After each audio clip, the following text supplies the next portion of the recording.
ఒక మనిషి యొక్క జీవితం మీద ఎక్కువ ప్రభావం చూపించేది ఏంటో తెలుసా? ఎదుటి వాళ్ళ మాట, విమర్శ. మనలో చాలామంది తమ ఇష్టాలని కాకుండా ఎదుటి వాళ్ళు ఏమనుకుంటున్నారు అని ఆలోచించే వాళ్ళు ఎక్కువ మంది ఉంటారు. కాబట్టే ఎదుటి వాళ్ళ మాట జీవితం మీద అంత ప్రభావం చూపిస్తుంది.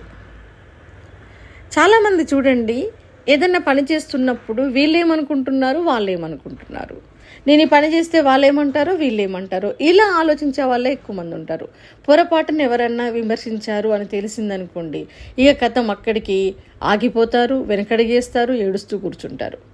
అయితే ఈ విమర్శ అనేదాన్ని మనం ఎలా తీసుకోవాలి, ఎంతవరకు తీసుకోవాలి, అసలు ఎదుటి వాళ్ళ మాటకి మనం ఎప్పుడు ప్రయారిటీ ఇవ్వాలి, దీని మీద కనుక మనకు స్పష్టత లేకపోతే మనం జీవితంలో ముందడుగు వేయలేం. ఈ ఎదుటి వాళ్ళనే మాట ఉంది చూసారా, నిజానికి చాలామంది మనను ఒక మాట అంటున్నారు అంటే మన శ్రేయోభిలాషులు చాలా తక్కువ మంది ఉంటారు. అందులో నిజంగా మనని విమర్శల్లో 2 రకాలు ఉంటాయి, సద్విమర్శలు కూడా ఉంటాయి. సద్విమర్శ అనేది మన పర్సనల్గా మనకు చెప్తారు.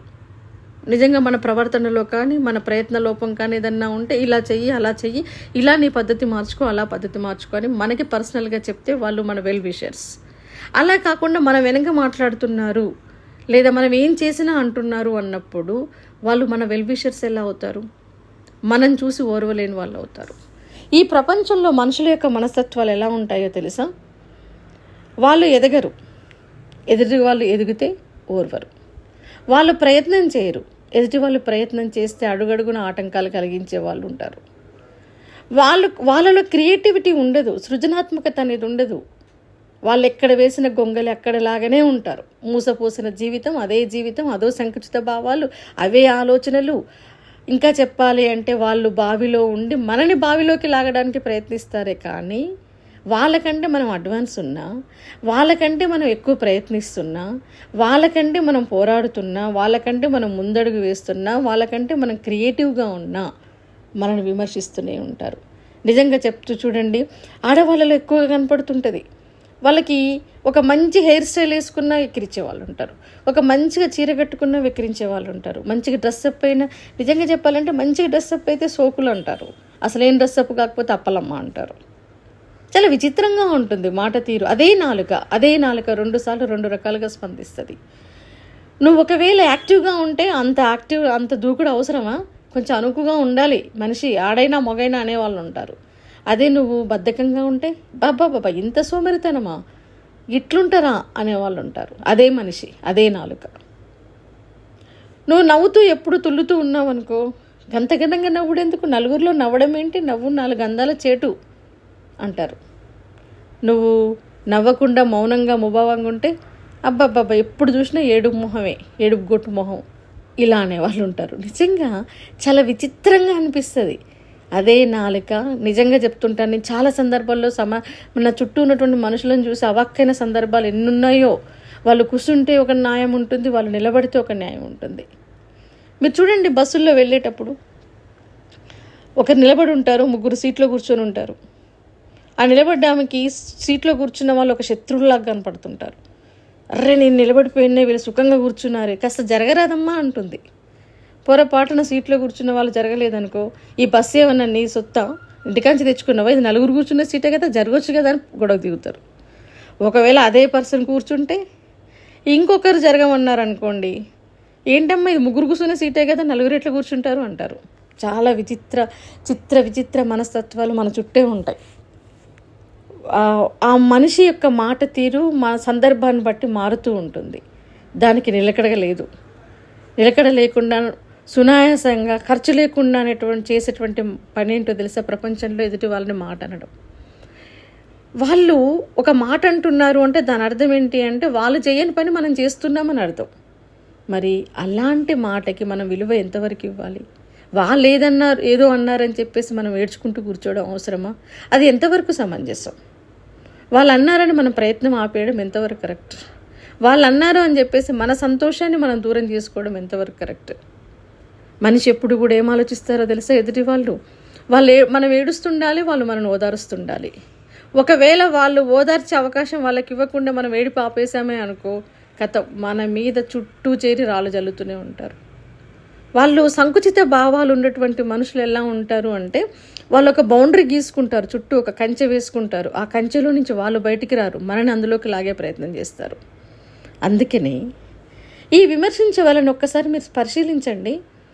వాళ్ళు చేయని పని ఎదుటి వాళ్ళు చేస్తున్నప్పుడు అంటుంటారు. వాళ్ళు ఎక్కడో ఉండరు, మన చుట్టే ఉంటారు వైఫై లాగా. మనం పని చేసే చోట కావచ్చు, మన ఉద్యోగం చేసే చోట కావచ్చు, మన నైబర్స్ కావచ్చు, మన కుటుంబ సభ్యులు కావచ్చు, కొన్ని సందర్భాల్లో కుటుంబ సభ్యులు కూడా ఉండొచ్చు, లేదా మన బంధువుల్లో కావచ్చు, స్నేహితులు మన చుట్టుపక్కల ఉండి మనతోటి వాళ్ళ అవసరాలు తీర్చుకుంటూ, మన వస్తువులు వాడుకుంటూ, మన దగ్గర ఉండి మన వెనక విమర్శించే వాళ్ళు కూడా చాలామంది ఉంటారు. మరి వీటిని ఎంతవరకు పట్టించుకోవాలి? ఇలా విని అలా వదిలేయాలి. నిజంగా ఒక సద్విమర్శ అయితే దాన్ని పాజిటివ్గా తీసుకొని మన ఉన్నతికి ఉపయోగించుకోవాలి, మనం ఎదగడానికి ఉపయోగించుకోవాలి. కానీ అది ఒక దుర్విమర్శ అయితే, అనవసరంగా చేసిన విమర్శ అయితే, పని పాట లేక చేసిన విమర్శ అయితే, ఓర్వలేని ధనంతో చేసిన విమర్శ అయితే, మనం ఎదగడం ఇష్టం లేక చేసినటువంటి విమర్శ అయితే, మనకు ముందుకెళ్ళడం ఇష్టం లేక చేసిన విమర్శ అయితే మీరు అస్సలు పట్టించుకోవద్దు. ఈ చెవితో మనకు దేవుడికి 2 చెవులు ఎందుకు ఇచ్చాడు అంటే, ఒక చెవితో విని ఇంకొక చెవితో బయటకు వదిలేయమని. మనని ఇబ్బంది పెట్టే మాటలను ఎప్పుడు కూడా ఒక చెవితో విని ఇంకొక చెవితో బయటికి నెట్టేసేయాలి. మనకు అవసరమయ్యేటువంటి మాటల్ని, మనకి ప్రేరణ కలిగించే మాటల్ని మాత్రమే మన గుండెలోకి దింపుకొని అక్కడ సేవ్ చేసుకొని, వాటిని గుర్తు చేసుకుంటూ మనకి ప్రేరణగా తీసుకొని మన జీవితంలో ముందుకెళ్ళడానికి ఉపయోగించుకోవాలి. సో ఎప్పుడు కూడా విమర్శించే వాళ్ళని మనం ఎదుర్కోవాలి అంటే, మనం వాళ్ళని లెక్క చేయకపోవడం అనేది మనం వాళ్ళకి ఇచ్చేటటువంటి పనిష్మెంట్, శిక్ష. అంతే. వాళ్ళు ఒకటి అన్నారు కదా, నేను 4 విమర్శలు చేస్తా అన్నారనుకోండి, మురిగే కుక్కతో పాటుగా దాని ఎదురుగా కూర్చొని మనం మొరగడంతో సమానం అన్నట్టు. విమర్శలకు ఎప్పుడు ప్రతి విమర్శ అనేది చేయకూడదు. వాళ్ళ దగ్గర ఇంకొక విషయం, వాళ్ళ దగ్గర మన శక్తియుక్తులు నిరూపించుకోవాల్సిన అవసరం లేదు, వాళ్ళకి మనం చూపించుకోవాల్సిన అవసరం లేదు. వాళ్ళ దారిని ఇప్పుడు 4 సార్లు విమర్శిస్తున్నా మనం పట్టించుకోవట్లేదు అంటే వాళ్ళ ఆలోచనలో పడతారు. నేను ఎన్ని చేసినా కూడా, ఎంత వీళ్ళని విమర్శించినా వీళ్ళు వెనకడికి వేయట్లేరు, వీళ్ళ దగ్గర నా పప్పులు ఉడకట్లేవు అని చెప్పేసి తోక ముడుస్తారు. నువ్వు పట్టించుకుంటున్నా కొద్దీ నీ మీద వాళ్ళ అజమాయిషి పెరుగుతుంది. నిన్ను వాళ్ళు అదుపాజ్ఞుల్లో ఉంచుకోవడానికి ప్రయత్నం చేస్తారు. మన మీద వాళ్ళ డిమాండ్ పెరిగిపోతుంది, కమాండ్ పెరిగిపోతుంది. వాళ్ళ యొక్క దాన్ని ఏమంటారు, డామినేషన్ పెరుగుతుంది మన మీద. వాళ్ళ మాటలు మనం పట్టించుకున్నాము అంటే మనకు తెలియకుండా మనం వాళ్ళ అధీనంలోకి వెళ్ళిపోయినట్టే లెక్క. కాబట్టి విమర్శలని పట్టించుకొని మనం చేయాల్సినటువంటి పనులను ఆపేస్తూ ఏడుస్తూ కూర్చుంటే నష్టం ఎవరికి? ఒక్కసారి ఆలోచించండి. అనే వాళ్ళని అననీయండి, కూసే వాళ్ళని కూయనీయండి, మురిగే వాళ్ళని మురగనీయండి. నువ్వు చేసే పని కరెక్ట్ అయినప్పుడు, నువ్వు వెళ్ళే మార్గం కరెక్ట్ అయినప్పుడు ఎవరి గురించి పట్టించుకోవద్దు. అరుస్తారు, ఏదో ఒక రోజు నోరు మూసేస్తారు అన్నట్టు. ఎంత మురిగినా ఏదో ఒక క్షణము, ఏదో ఒక రోజు వాళ్ళు నోరు మూసుకునే సమయం ఒకటంటూ వచ్చేస్తుంది అన్నట్టు. అంతే తప్ప మనం వాళ్ళకి ఎదురుపడి సమాధానం చెప్పాల్సిన అవసరం లేదు, బాధపడుతూ కూర్చోవాల్సినటువంటి అవసరం అంతకన్నా లేదు. మీ ప్రయత్నం మీరు చేయాలి.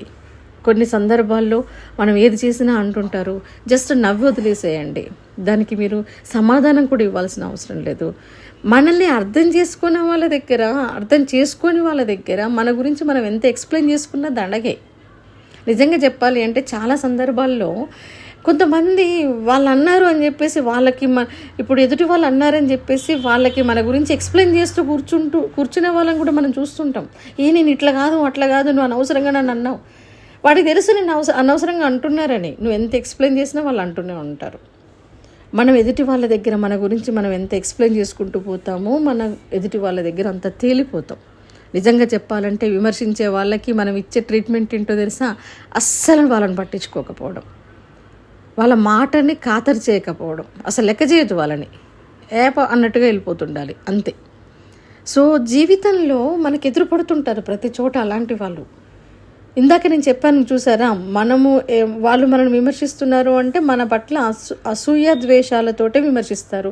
అసూయ ద్వేషం ఎప్పుడు కలుగుతుంది? వాళ్ళకంటే మనం బెటర్గా ఉన్నప్పుడు, వాళ్ళు చేయని పని మనం చేస్తున్నప్పుడు, వాళ్ళు కూర్చున్నప్పుడు మనం ప్రయత్నం చేస్తున్నాం, వాళ్ళు రెస్ట్ తీసుకుంటున్నప్పుడు మనం పోరాడుతున్నాం. వాళ్ళకి అసలు ఏ క్రియేటివిటీ లేదు, మనం క్రియేటివ్గా ఆలోచిస్తున్నాం. వాళ్ళు మూసపోసిన జీవితంలో ఉన్నారు, మనం జీవితాన్ని పరుగులు పెట్టిస్తున్నాం, అడ్వాన్స్ అవుతున్నాం, టెక్నాలజీ నేర్చుకుంటున్నాం, లేకపోతే చదువుతున్నాం, ఉద్యోగం కోసం ప్రయత్నిస్తున్నాం. వాళ్ళకంటే మనం మంచిగా హుందాగా తయారవుతున్నాం. అంటే ఆ టైంలో వాళ్ళు విమర్శించినప్పుడు, వాళ్ళకంటే మనం బెటర్గా ఉన్నప్పుడు వాళ్ళ మాటలకి మనం ప్రయారిటీ ఇస్తే మనది తక్కువతనం అవుతుంది. అక్కడ మనల్ని మనం తక్కువ చేసుకున్న వాళ్ళం అవుతాం.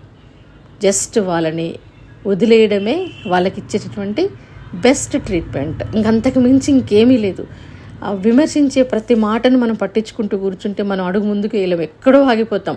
ప్రతి ఒక్కరిని విమర్శించారు, దేవుళ్ళకు కూడా విమర్శలు తప్పలేదు. అవునా కదా? మన ముందర ఎన్నో విజయాలు సాధించిన వాళ్ళ యొక్క జీవిత చరిత్రలు చూడండి. వాళ్ళ మీద విమర్శల రాళ్ళ వర్షం కురిపించుకున్నటువంటి వాళ్ళు ఎక్కువ మంది ఉన్నారు. కానీ అక్కడతోటి వీళ్ళు విమర్శిస్తున్నారు, వాళ్ళు విమర్శిస్తున్నారు అని చెప్పేసి ఆగిపోయారా? ఎదుటి వాళ్ళు విసిరినటువంటి రాళ్ళని మనకి పునాదిగా మార్చుకోవాలి. నిజంగా చెప్పాలి అంటే ప్రతి విమర్శ ఒక రాయి అనుకుంటే ఆ రాయిని స్వీకరించండి, కుప్పేసుకుంటూ పోగేసుకుంటూ పోదాం. ఆ రాళ్ళతోటే మన భవిష్యత్తు నిర్మాణానికి పునాదిగా మార్చుకోవాలి. మన భవిష్యత్తుని నిర్మించుకొని మనం ఉన్నతంగా ఎదుగుతూనే ఉండాలి. వాళ్ళు అక్కడే ఉండి నోరెళ్ళబెట్టాలి, వాళ్ళు అక్కడే ఉండి కళ్ళు తేలయ్యాలి. ఇది మనకు కావాల్సింది. అంతే తప్ప వాళ్ళు వీళ్ళు అన్నారని చెప్పేసి మీ జీవితాన్ని ఆపేసేయకండి, దుఃఖంలో కూరుకొని పోకండి.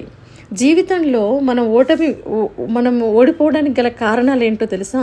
ఎక్కువగా ఎదుటోళ్ళని పట్టించుకోవడం, ఎక్కువగా వాళ్ళ మాటలకి ప్రయారిటీ ఇవ్వడం, మనకేంటి, మనమేంటి, మన శక్తి ఏంటి అనేది ఆలోచించుకోకపోవడం. కాబట్టి నీకు ఆకలి అయితే నువ్వే తినాలి. నీ ఆకలి మంట నీకే తెలుస్తుంది, నీ కష్టం విలువ నీకే తెలుస్తుంది, నీవేంటి అనేది నీకే తెలుస్తుంది. ఎదుటోడు మన అన్నోడు వచ్చి మనకి ఆకలి తీర్చడు, మనని విమర్శించే వాళ్ళు వచ్చి మనకి డబ్బులు ఇవ్వరు, మన కష్టంలో మన ఆదుకోరు. వాళ్ళు ఎంతసేపు జస్ట్ అలా అరుస్తూ మురుగుతూ ఉంటారు. ఆ అరుపుల్ని మనం ఒక పాటలుగా స్వీకరించాలి. వాళ్ళు చేసే గాయాలని మనం గేయాలుగా మార్చుకోవాలి. వాళ్ళు చేసే విమర్శలని మనం ప్రేరణగా తీసుకోవాలి. వాళ్ళ ఆటంకాలు కలిగిస్తే మనం వాటి ఇట్లా తీసి ముళ్ళ కంప, మన దారిలో నడుస్తుంటాం, ముళ్ళు కంపడ్డం వచ్చింది, మనం ఏం చేస్తాం? దాని మీద అడుగు పెడతామో, తొక్కుతామో, లేదు జస్ట్ ముళ్ళ కంప తీసి పక్కనేస్తాం. అవసరమైతే మన చెప్పుకాలతో తొక్కుకుంటూ పోతాం. ఈ విమర్శల్ని కూడా అంతే, పక్కనేయాలి, అవసరమైతే తొక్కుకుంటూ వెళ్ళాలి. అంతే తప్ప పట్టించుకొని అడ్డం వచ్చింది కదా అని అక్కడే ఆగిపోకూడదు. మనం ఆగిపోయామంటే వాళ్ళకి ఎక్కువ ఉత్సాహం వచ్చేస్తుంది అన్నట్టు.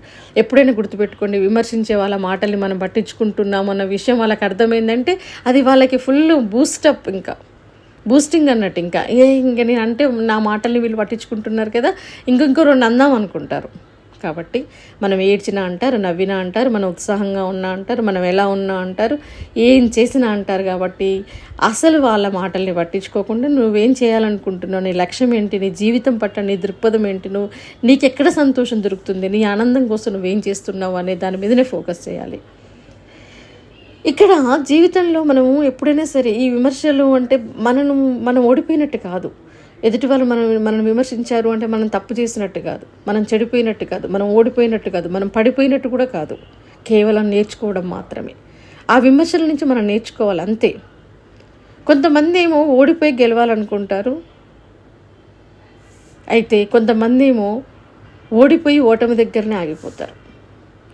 కొంతమంది ఈ మాటలను ప్రేరణగా తీసుకుని ఎదగాలనుకుంటారు, కొంతమంది ఏమో ఆ విమర్శల దగ్గరనే ఆగిపోతుంటారు అన్నట్టు.